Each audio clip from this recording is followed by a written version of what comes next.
Dans cette vidéo, nous allons parler principalement de la stratégie d'enchère au CPA cible. Nous allons voir comment elle fonctionne et dans quel cas l'utiliser.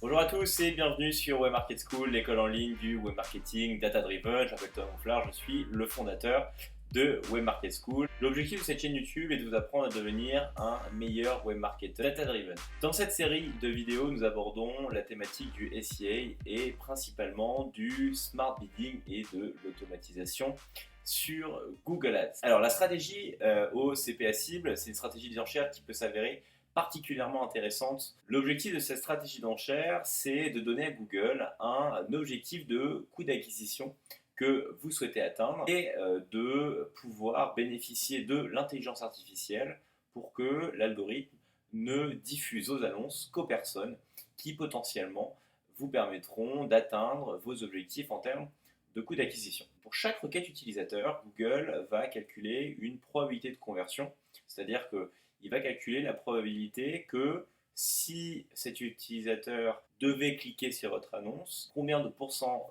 du temps ce dernier convertira ensuite sur votre site web. Une fois qu'il a calculé cette probabilité de conversion, eh bien, il va y attribuer un coût par clic, donc toujours en fonction de la DRANK, de la concurrence et de la mise aux enchères. Et puis il va regarder si en fonction de la probabilité de conversion et du coût par clic de cet utilisateur, si ça permet de rentrer dans votre CPA cible. Si c'est le cas, eh bien, votre annonce sera diffusée. Si ce n'est pas le cas, Google passera son tour sur cet utilisateur-là et il repartira sur un nouveau calcul lors de la prochaine requête. Donc si on prend un exemple très simple, imaginons qu'un utilisateur tape sur Google une requête qui potentiellement peut déclencher vos annonces. L'algorithme de Google calcule que cet utilisateur a une probabilité de conversion de 10% sur votre site web si jamais il devait cliquer sur une annonce.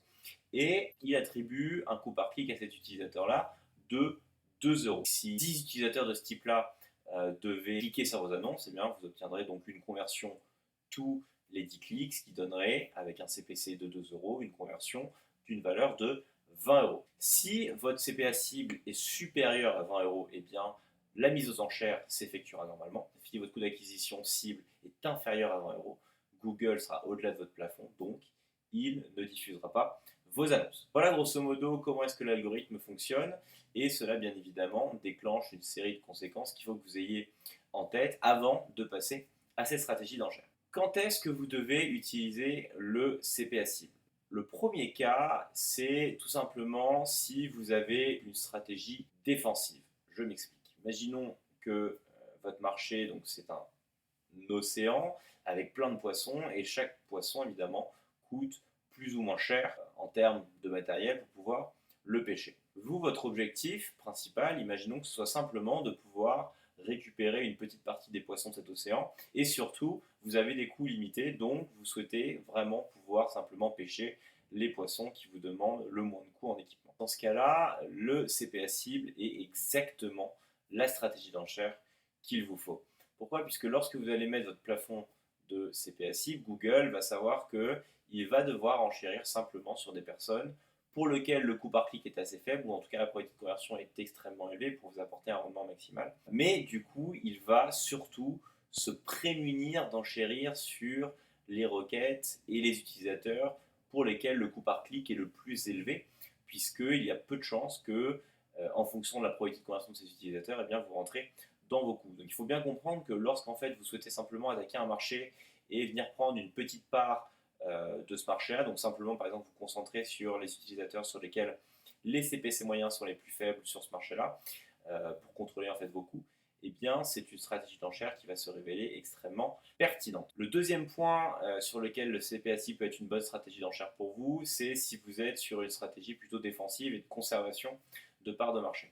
Imaginons que vous soyez sur un marché extrêmement concurrentiel où les CPC sont très élevés et que vous souhaitez vraiment vous prémunir de la guerre commerciale qu'il peut y avoir sur certaines requêtes et certains utilisateurs, eh bien, grâce au CPA cible, vous allez vraiment pouvoir maîtriser vos coûts. Donc, lorsque vous êtes sur un marché avec des CPC très élevés, en général, passer au CPA cible peut être une très bonne option pour vous puisque ça vous permet de maintenir un certain coût d'acquisition et de ne pas rentrer sur une mise aux enchères qui atteint des sommets avec les autres annonceurs et donc de contrôler vos coûts. Ce qu'il faut également avoir en tête lorsque vous utilisez le CPA cible, c'est qu'évidemment, il y a quand même quelques défauts et quelques limites à ces stratégies d'enchères-là. Plus vous mettez un CPA cible qui est bas, plus évidemment Google va se sentir challengé, en tout cas au niveau de l'algorithme, pour pouvoir atteindre votre coût d'acquisition. Donc votre manque à gagner va être finalement sur le long terme assez important. Pourquoi? Parce que lorsque vous allez mettre des CPA cibles qui sont assez faibles pour un marché par exemple qui est relativement concurrentiel, vous allez voir que finalement votre budget journalier n'est jamais dépensé, ou en tout cas pas en totalité. Pourquoi? Parce que au quotidien, il n'y a simplement pas de requêtes utilisateurs pour lesquelles Google calcule une probabilité de conversion suffisante, ou en tout cas un CPA cible suffisant, pour se permettre d'enchérir.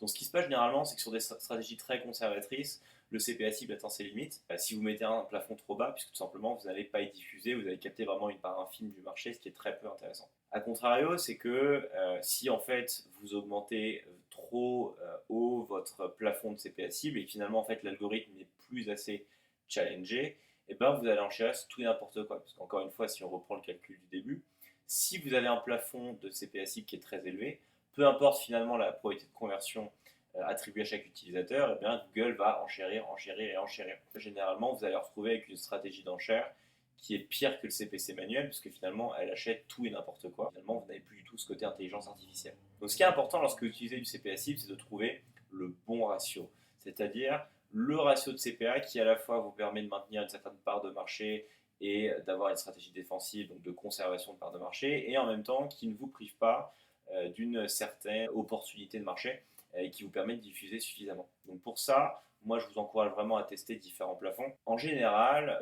une bonne règle à avoir en tête, en tout cas lorsqu'on utilise le CPA cible, c'est d'avoir un ratio de minimum 1 pour 5. C'est-à-dire que si votre budget journalier est de, par exemple, 100 euros, votre CPA cible doit se trouver en moyenne autour de 20 euros. Ça va permettre à l'algorithme d'avoir suffisamment de marge de manœuvre pour tester et surtout apprendre de votre marché cible. Si vous avez un ratio qui est plus faible, c'est-à-dire que généralement vous êtes sur des marchés très concurrentiels où votre CPA cible peut être autour de 80-90 euros et vous ne souhaitez pas dépenser plus de 200 euros par jour par exemple, donc là on a des ratios de 1 pour 2, le CPA cible va avoir ses limites et il sera peut-être plus intéressant pour vous d'utiliser une autre stratégie d'enchère. La deuxième chose, c'est vraiment d'utiliser l'outil de test AdWords, donc de manière à ce que vous créez deux versions de votre campagne avec peut-être deux CPA cibles différents et que 50% de votre mise aux enchères se fasse avec votre CPA cible A et que 50% de votre mise aux enchères se fasse avec la cible B. De cette manière, ça vous permet de tester et d'AB tester entre différents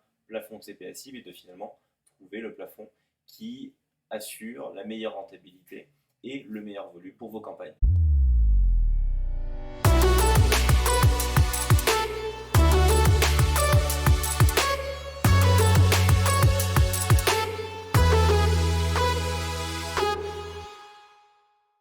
Si cette vidéo vous a plu, n'hésitez pas à vous abonner à la chaîne YouTube pour vous tenir informé de l'ensemble des nouvelles vidéos qui vont sortir. J'ai également mis dans le lien de cette vidéo un lien vers le blog de Web Market School sur lequel je rentre encore plus en détail avec des exemples chiffrés sur le CPA cible, donc n'hésitez pas à le consulter en complément de cette vidéo. Quant à moi, je vous dis bon courage pour l'utilisation des stratégies automatiques sur Google Ads et à très bientôt sur la chaîne.